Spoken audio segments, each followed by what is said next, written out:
प्रभातखबर.com, विश्वास वही, रफ्तार नहीं। अमृत महोत्सव पूरे भारतवर्ष में मनाया जा रहा है। अमृत महोत्सव के तहत आयोजित विशेष सप्ताह का आयोजन गोरखपुर की चौरी चौरा रेलवे स्टेशन पर किया गया है। इसकी शुरुआत 18 जुलाई को हुई है और 23 जुलाई को उल्लासपूर्वक वातावरण में आज़ादी का जश्न मनाया जाएगा। इसका शुभारंभ 18 जुलाई की शाम 4 बजे के आसपास रेलवे बोर्ड के अध्यक्ष विनय कुमार त्रिपाठी ने किया। आज़ादी का अमृत महोत्सव के तहत भारतीय रेलवे में विशेष सप्ताह मनाया जा रहा है। आज़ादी के 75वीं वर्षगांठ पर चौरी चौरा और बलिया भी आज़ादी के चयनित 75 स्टेशनों में शामिल है। इन स्टेशनों पर सप्ताह भर आज़ादी से संबंधित कार्यक्रम आयोजित किए जाएंगे। चौरी चौरा रेलवे स्टेशन पर सोमवार की शाम 4 बजे जैसे ही अमृत महोत्सव विशेष सप्ताह समारोह का शुभारंभ रेलवे बोर्ड के अध्यक्ष विनय कुमार त्रिपाठी के हाथों हुआ, स्टेशन पर मौजूद लोगों के दिलों और दिमाग पर आज़ादी की यादें ताज़ा हो गईं। बलिदानियों को नमन करने के बाद विभिन्न कार्यक्रमों की शुरुआत हुई, जो देर रात तक चली। इस अमृत महोत्सव विशेष सप्ताह समारोह में 7 दिन तक अलग अलग कार्यक्रम चलेंगे। देश आज़ादी का अमृत महोत्सव मना रहा है। इस 15 अगस्त को हम सभी लोग आज़ादी की 75वीं वर्षगांठ मनाएंगे। उसको ध्यान में रखते हुए पूरे रेलवे पर विभिन्न प्रोग्राम आयोजित किए जा रहे हैं, जिसके क्रम में कुल 75 रेलवे स्टेशनों को चुना गया है, जिनको आज़ादी के रेलवे स्टेशन का नाम दिया गया है। और उन 75 रेलवे स्टेशनों में पूर्वोत्तर रेलवे का चौरी चौरा रेलवे स्टेशन और बलिया रेलवे स्टेशन सम्मिलित है।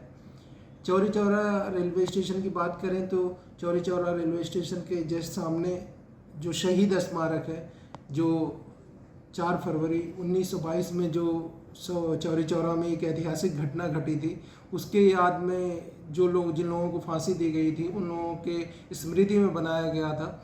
और इन सभी लोगों को याद करने के लिए रेलवे ने वहाँ पे एक फ़ोटो प्रदर्शनी लगाई है।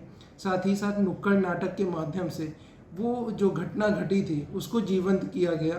साथ ही साथ वहाँ एक जो प्रभात फेरी निकालने का प्रोग्राम है हमारा, एंड जो ये लोग जो शहीद हुए थे उनके परिवारजनों को भी हम लोगों ने इनवाइट किया था, उनको सम्मानित किया है। और उनको हम लोग इनवाइट कर रहे हैं कि वो आएँ और अपनी स्टोरीज़ जो उन्होंने सुनी है अपने ग्रैंडफादर से, क्योंकि जितने लोगों को हम लोगों ने बुलाया था वो सभी पौत्र थे। जिन लोगों को 1922 के बाद जो घटना हुई थी जिसमें फांसी की सज़ा हुई थी 19 लोगों को, उनके परिवारजनों को बुलाया गया था। उन लोगों ने अपनी स्टोरी शेयर करी। तो इस तरह से उन वॉर हीरोज़ जो इंडिपेंडेंट वॉर में शामिल थे उनको हम लोग बुला रहे हैं और सम्मानित कर रहे हैं, जिससे उनके बारे में लोग जान सकें। साथ ही साथ बलिया रेलवे स्टेशन इसलिए चुना गया है कि एक तो मंगल पांडे जो 1857 की पहली क्रांति के हीरो थे, साथ ही साथ 1942 में जब करो या मरो का नारा दिया गया था असहयोग आंदोलन के भारत छोड़ो आंदोलन के दौरान, उसके बाद चित्तू पांडे की अगुवाई में बलिया पहले ही स्वतंत्र हो गया था कुछ दिनों के लिए, जिसके कारण वहाँ बागी बलिया के नाम से भी बलिया को जाना जाता है। तो वो पुरानी चीज़ें जो कहीं ना कहीं जो आम जनमानस के जो दिमाग से दूर हो चुकी हैं, उनको उनके स्मृति पटल पे लाया जा रहा है, जिससे एक देश प्रेम की भावना लोगों के अंदर जागृत हो सके और एक जन भागीदारी की भावना उत्पन्न हो, जिससे देश विकास के पथ पर और तेज़ी से आगे बढ़ सके।